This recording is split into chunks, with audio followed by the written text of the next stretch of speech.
we didn't we start the actual text, but we done an introduction.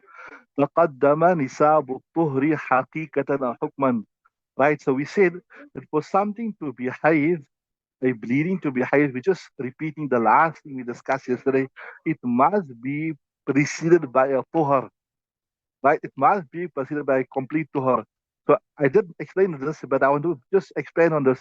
So what he's saying is just to understand this by way of practicality. Say for instance, a woman's haid was, for example, just to build on this point here. Say a woman's haid was 8 days, right? And she finished her haid 8 days, she stopped bleeding, right? And then say after 10 days she started bleeding again, right? So that can't be a haze. Why can't it be a haze? Because there's a say taqaddama nisabu tuhri. A tuhr must be in between that. There must be a tuhr. So from the last haze, there must be a full 15 days for the new one to be a bleeding. And that's what I'm saying. And right. So haqiqat means literally there must be a clean period. And hukman means even though if literally or physically there isn't a clean period, but it must be considered a clean period. Now to understand this, I'll give you an example. Say for instance, that a tuhar don't have to physically bleed a clean period. A tuhar can also be a period where a woman experiences bleeding. And you with me? Okay, yes, I see you shaking your head in agreement. How is it possible that a woman has got a tuhar but she's bleeding? There's several surahs, but just one surah. For example, say for instance, a woman is having istihaadha, right? After 10 days, it's finished, she's still bleeding. Now, we know for a fact that obviously the maximum of the Haidh is 10 days. The maximum of Haidh is 10 days. So she started bleeding 15 days. So her tuhar would have started when her 10 days finish. So that day is a tuhar, right? Because Haidh can't be more than 10 days. So that is a tuhar hukman. That hakikatan is not tuhar. In reality, you look, you see blood. But so hakikatan but hukman means that there is blood, but in Shariat is still considered a tuhar because that blood can't be. Just one scenario. I'll give you another scenario. You know this masla here also that whenever a woman bleeds more than 10 days, then she reverts to a habit. Nah? You know that, right? So give a simple example. A woman bleeds every month 6 days, for example, right? Every month she bleeds 6 days. This month something went garbar. What happened? Maybe she was Ramadan time, ate a lot of dates, or maybe went Umrah, she ate a lot of dates. Now this month all of a sudden she bled 11 days, she bled 12 days, right? So now when you bleed more than 10 days, what happens? You revert to your habit, and habit is 6 days. So because she bled 11 days, 12 days more than her normal, or more than the normal nisab, which is, so we revert to a habit. We revert to a habit, which is 6 days. So she remember she made 11 days, she made 12 days, but we're going to revert to habit. So the 7th day, the 8th day, the 9th day, the 10th day, the 11th day, that will be a tuhar, although she was bleeding. So that we're speaking about um, hukman means technically she will say she's not bleeding, even though physically there is blood there. Are you with me? So that's so تقدم نساب الطهر حقيقة حكما. Then وفراغ الرحم عن الحبل. The next thing is that in order for it to be haized, the womb must be free from a pregnancy. So this is where we differ with Imam Shafi. And the Hanafi madhab, under all circumstances, if a woman is pregnant, she will not be a haizah. Even if the blood comes and it looks like a haiz blood, etc. There is a separate masla. There's a lot of people, a lot of time we get this masla. You'll discuss it. You must remind me that if a woman miscarried, then what do we do? Is it haiz or is it nifas? So the simple masla there is if there's some type of while we here we just discussed it when a woman miscarries, and if there's some type of features on the miscarriage, you can see a hand, you can see the form of a head, whatever, then we'll say that is nifas. But if there's no features on it at all, it just looks like a clot of blood, then what we do is we don't just say it's haiz, we say it must fit the profile of haiz. And we discuss what is the profile of haiz. It must be that there's 15 days from the last bleeding, and it must at least be 3 days, the minimum of Haidh according to Hadith. So if it is 15 days from the last, and obviously it would be, that goes without saying, because I mean, if a woman miscarries, I mean, she's not gonna, if she miscarries after 15 days, there will be no question, even if it's being a miscarriage. we wouldn't know even she was pregnant. So obviously it will be 15 days from the last time she bled. So, but we look at the feet, we look at if it lasts 3 days or more. So this is while we're discussing this I wanted to discuss with you also. Look here, how do you know that she's going to bleed 3 days or more? Remember, I told you the minimum bleeding is 3 days. Anything lesser than 3 days, um, it will not be considered to be a haid, right? So sometimes she bleeds now 1 day. Now she's gonna have a clean period of 3 days, 4 days. So to to what extent will we join that up and make the 3 days full? Now the answer already we discussed. We crossed the answer. Look here, the tohar is minimum of 15 days. So if she bleed 1 day, 2 days, if she bleed within 15 days, then we'll join that bleeding up. You understand what I'm saying? So even if a woman bleed, but now the difficulty comes now, woman, she's just bleeding 1 day, for example. Now she don't know, is this haze? Must she stop her salat or whatever? Or must she wait to see now if it's 3 days or not? Sometimes maybe she wait. She'll know only really if she bleed within 15 days, she'll know whether it is haze or not, right? That she'll know truly if this is haze or not, only if she bleed within 15 days. So generally what would happen here is when it is a time for haze, then a woman knows her body. She can know now the haze is coming, this is haze, etc. So she know. But technically speaking, you will only know when the time passes in this complex messiah, when the 15 days pass, should we join it or not? That's why a lot of times retrogressively, only afterwards you'll know if this is haze or not. But anyway, that is just an introduction to that. So yeah, I just mentioned also before that here in Hidayah Sharif, inshallah, if we discuss these Messiah, we'll know all the basics properly. But there are many also scenarios that are not covered in here. But inshallah, if you understand the usul here in this kitab, we'll be able to know at least about 70% of all the Messiah, all the Hadith Messiah that come in front of us. We will be able to answer 70% of them. Not all of them. There are what you term as other juz'iyat. So the juz'iyat, further details that you have to look at, what we term as the mutawwalat, the lengthy kitabs. And the best book, and this is Barghawi's manual, also been translated now. Barghawi's manual there's a commentary on it, and it's been translated also into English. So maybe one day we can. There's one alim here in South Africa, Mala Sajid Ibrahim. He's married to a girl from PE. He is a master in this Barghawi's manual. He knows it in and out, and he taught it several times, and he's also ready to teach it. So maybe one day, inshallah, we'll get him to teach us Barghawi's manual online, inshallah. He's even ready to come to PE to teach it. So maybe, inshallah, when you finish your alim course and you do your iftah, you can get him down to come and teach us the Barghawi's manual, inshallah, one day. Because as I said, there are some complex masail that won't be covered during the course of our lesson. Hidayah Sharif is an introductory manual. All the main masail discuss. All the details you have to do. I told you, I mentioned to you, remember, the original Hidayah was 40 volumes. So Sahib Hidayah condensed everything and he put it to 4 volumes. And he said that whatever is in the 40 volumes is in the 4 volumes. Anyway, Bismillah, tafadal.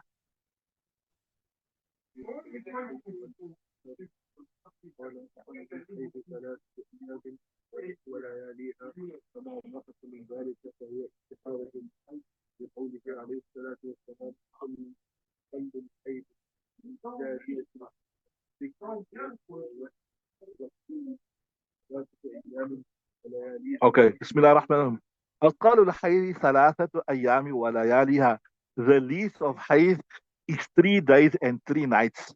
Now, there by saying 3 أيام ولياليها, he's showing you that it mustn't only be 3 days, maybe like and a half a night. It must be 3 full days and 3 nights. And so I'm saying the days must be full and the night must be full. Not only, so for example, if a person started bleeding maybe like on a Monday, so she bled the whole day, Monday night, Tuesday, Wednesday she bled, and she stopped Wednesday night. That's 3 days, but it's not 3 nights. You understand what I'm saying? So it must be the full 72 hours.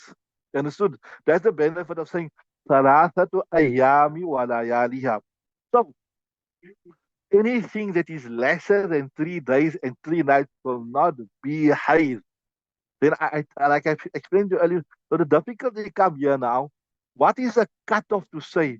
How much of the bleeding will you join up to say? I told you, if a woman bleeds 1 day, 2 days, and within 15 days she bleeds again, then we will join the two bleedings together. We will join the two bleedings together, and we'll say now, um, for example, maybe she bled 1 day, then she was a break of 5 days, then she bled 2 days, whatever. So we will add everything up, and obviously it will be more than 3 days, which covers the minimum according to the Hanafi madhab. So that you can say your fasil, your criterion of whether you separate bleeding and whether you join them up, etc., is a period of 15 days, right? So, see, وَمَا نَقَصَ مِنْ ذَلِكَ فَهُوَ اسْتِحَاضَةٌ. Whatever decreases from that, it is istihada. So, if a woman just bled like anything shorter than 3 full days and 3 nights, and then she doesn't bleed within 15 days, then it is istihada.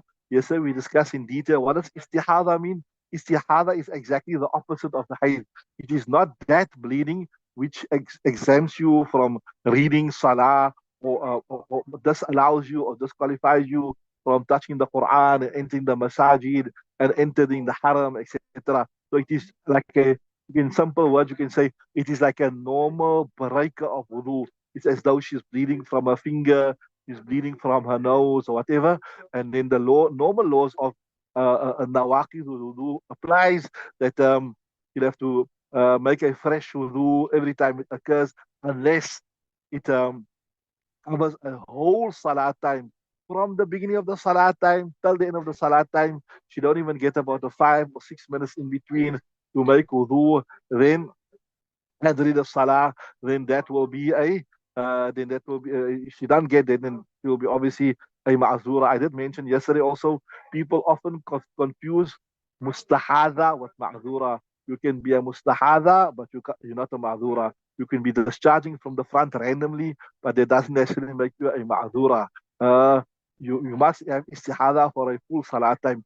And the reason why maybe this confusion is because sometimes in the fiqh books, you see the fuqaha refer to a ma'zura as a mustahada. But as I said, you need to understand everything in its proper context. So mustahada is any woman who is discharging from a front organ, right, whether she qualifies as a ma'zura or not, right? To understand, right? Carry on. So وَمَا نَقَصَ مِنْ ذَلِكَ فَهُوَ اسْتِحَاضَةٌ. So what decreases from that, it is istihada. In other words, it's like I told you in simple words, it's a normal breaker of wudu. It does not affect the validity of salah. It affects the validity of wudu. Right? لقوله عليه السلام. Why do we, the Hanafi, say the minimum of hayd is 3 days? Why? Because we have dalil نقلي, a textual evidence from Rasulullah صلى الله عليه وسلم. أقل الحيض للجارية البكر والثيب 3 أيام ولياليها. Nabi Sallallahu Alaihi Wasallam has clearly and emphatically in no uncertain terms said that the minimum of hayd for a virgin girl or a unmarried girl and a married girl is 3 days and 3 nights. وأكثرها 10 أيام, and the maximum is 10 days. So I told you, if a woman bleeds, under no circumstances will what is over and above 10 days be considered to be hayd. Over 10 days, she will have to start reading a salah, and if she's got a habit, she will revert to habit. And if every month normally she breathes more than 10 days, every month she breathes more than 10 days, then the full 10 days will be a hayd. Just while we're discussing this, look at this masla. If every month a woman from the beginning she bleeds more than 10 days, right? So that means we'll say now every month she's bleeding 11 days, sometimes 12 days, sometimes every month. Automatically, when the 10 days finish, we'll say that is maximum. But if she normally has a habit, previous month she led 6 days or 7 days or whatever. So come this month here, she got over 10 days, we will revert to a habit. So how do we, here's another difficult one. How do we know? So you don't know. See, say for instance, just understand this here, a woman normally plays 6 days, right? So last month here, her bleeding did not stop on 6 days, right? She bled 7 days. So she not going to read namaz because she think her bleeding is going to stop now, right? Now, 8 days she's bleeding. She's still thinking the bleeding will stop, right? Now 9 days, now 10 days. Now it goes over 10 days. So we say she must revert to habit. But the days are past already. So what does it mean must revert to habit? She will have to make qadha of that 3 days salat. You understood that? Right. وهو حجة على الشافعي. This is a proof against, a clear proof against Imam Shafi في التقدير, in the fixing of Haidh being biyawmin wa laylatin. Thus Imam Shafi says that the minimum of Haidh is 1 day and 1 night. We say no, we have a clear proof that goes against him. وعن Abi Yusuf, and also a proof against Imam Yusuf, also from the Hanafi madhab, right? We rahimahullah annahu, he said yawmani, like I told you yesterday, earlier, he said 2 full days, wal aktharu min al yawmi thalithi, إقامة للأكثر مقام الكل. You know, there's a principle also in fiqh, للأكثر حكم الكل. Like if, in example, there are 5 students, right? Right, there's 5 students, and 3 of them have a certain quality in them. 3 of them, so we'll say 3 of them are very intelligent. We say this class is a very intelligent class. Or you got the class, 5 students in the class, 3 of them are crazy, they mad. Hey, this class is crazy, it's mad. So when the greater majority is muttasif with a certain quality, you will describe the entire kahoot of them with the same quality, right? So same thing, what Imam Yusuf says here, if on the 3rd day she didn't bleed the whole day, but she bled for the majority of the day. She bled for the majority of the day. So للأكثر حكم الكل. So as though she bled the whole day. So we'll still say she bled 3 days and 3 nights. Understood Imam Yusuf's reasoning? وَنَبِي يُوسُفَ أَنَّهُ, he said, يَوْمَانِ 2 days, وَالْأَكْثَرُ مِنَ الْيَوْمِ الثَّالِثِ, and so long as she bleeds for the greater majority of the 3rd day. إقامة. Why? Because you're establishing للأكثر for most of it, مقام الكل. We are establishing for most, for the majority, maqam al-kul, as though it is complete, right?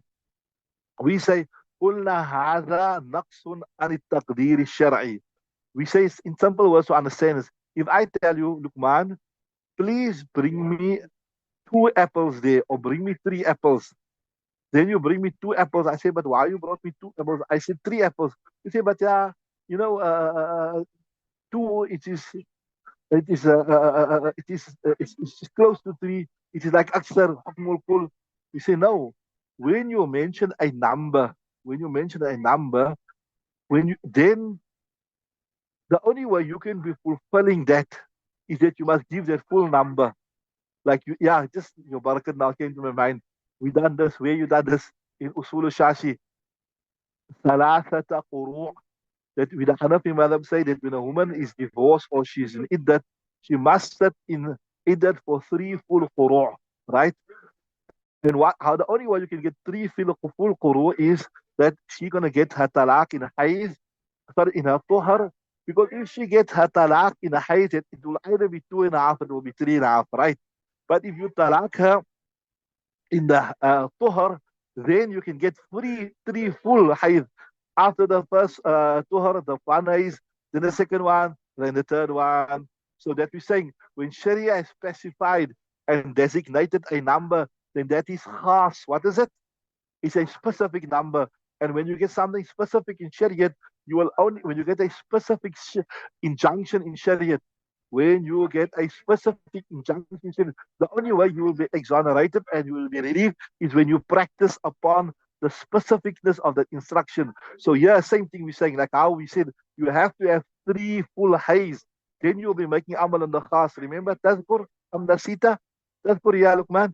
So same thing. The only way you will be making amal upon 3 is when you practice exactly upon the 3, which is 72 hours. Otherwise, you will not be practicing upon the instruction of the Shariat. You will be practicing on part of the instruction of the Shariat. Are you with me? So that's what we're saying.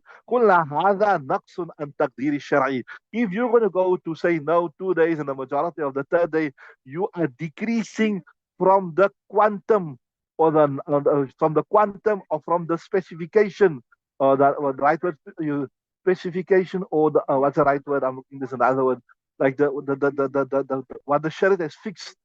Right? You are decreasing from the loud. From the decree, okay, yeah, decree, right? But I'm looking for a word that shows towards number. You like what the Shariat is, the number the Shariat is fixed, the fixation from the Shariat, right? Then, okay, now we're switching to another ibarat. وَأَكْثَرُهَا عَشَرَةُ أَيَّامٍ. Remember from 11 to 19, that is Mabni al-Fath, ne? Then it's still Mu'arab, ne? That's why it's وَأَكْثَرُهَا. So وَأَكْثَرُهَا عَشْرَةُ أَيَّامٍ. The maximum is 10 days. So no matter how much a woman bleeds, there's no way her hair can go more than 10 days, right? Right? وَالزَّائِدُ istihadatun. And what is over and above that, it is istihada. And I tell you what istihada means. It's just like another breaker of wudu. You treat it like another breaker of wudu. That how do you, what I mean, you treat it like another breaker of wudu? That's the same thing what you mentioned earlier. If you doesn't qualify as a ma'zura, you have to make wudu every time. And also, yes, you also have to, this is important, yeah, like it came to my mind now. You also have to wash it out. If your clothes are soiled with it, if your clothes are soiled, then you have to wash it out. Yes, there's another masla here that if you are bleeding so profusely or you're discharging so profusely, then uh, there's not enough time to wash it away and put a clean thing, except that you'll get soiled again. Then, similar like how you become a ma'zura of wudu, you can become a ma'zura of the najasat also, nah? Right. So, right, والزائد استحاضة لما روينا, right, وهو حجة على الشافعي. This is also a clear proof against Hazrat Imam Shafi في تقديري ب15 يوما, in fixing it by 15 يوما. Imam Shafi said the maximum of hayd is what? Is 15 days, right? ثم الزائد والناقص استحاضة. Interesting here, that's not mentioned in the kitab, but interesting, what is Imam Shafi's proof to say that the maximum hayd is 15 days? Imam Shafi says, see, there's a hadith that say that a woman spend half of her life in hayd. So he says, see, the only way you can spend half of your life in hayd is that if the hayd is 15 days. You understand what I'm saying? So our answer is pretty simple. We say, no, this is not literal, it's figurative. Because even if you take hayd to be 15 days, still she won't be spending half of her life in hayd. Why? What about before she became baligha? What about after she become menopausal? What about when she becomes, when she's pregnant? She's not in hayd. So it is just, it is a, not a literal thing, it's a figurative thing, right? So that was just something extra from the Hasha. So وحجة على الشافعي, this is a clear proof against Imam Shafi بالتقدير بخمسة عشرة. Yeah, بخمسة عشرة. Why not بخمسة عشرة? I told you 11 to 19 is what? It is مبني على الفتحة. 11 to 19 is مبني على الفتحة. That's why I say بخمسة. So numbers 11 to 9 is always static. In حالة النصب it doesn't change, right? بخمسة. So ثم الزائد والناقص استحاضة. What is over and above the 10 days, it will be istihada, which we discussed, is a normal break of wudu. Why? لأن تقدير الشمع يمنع إلحاق الغير به. The fixing of the Shariat prevents joining besides it with it. That's I give you a little translation. When Shariat has fixed a certain amount, you can't bring an extra amount on it. So like I told you, you bring me 5 people here. You can only bring me 5 people. You can't bring me 6 people and 7 people. So when Shariat has clearly and emphatically said that what? That the maximum of haze is 10 days. You can't increase and say 11 days, 12 days. Use your own analogy and say, no, the hadith say that a woman spends half of her life in haze, so that means the haze must be 15 days. No. When Shariat has given a quantum, then you need to, ala ra'si wa ala al-ayn, ala ra'si wa al-ayn, you need to accept that quantum exactly as it is and practice upon it. This is also, you can say this here, لأن التقدير الشرعي يمنع إلحاق الغير به. You can say this is a offshoot of your discussion of khas. Remember you done in Usul al-Shashi, when a word is khas, then it demands you practice upon the khususiyat of it exactly as it is, without any addition and subtraction. So this is similar to that. When Shariat has said the maximum is 10 days, you practice upon 10 days, nothing more, nothing less. You accept it like it. لأن التقدير الشرعي يمنع إلحاق الغير به يمنع إلحاق الغير به. That the fixation of Shariat, it prevents joining anything with it. Okay, so we'll have to stop there. We're going to switch over now to the tafsir, inshallah. Same link, بس سبحان الله وبحمده سبحانك الله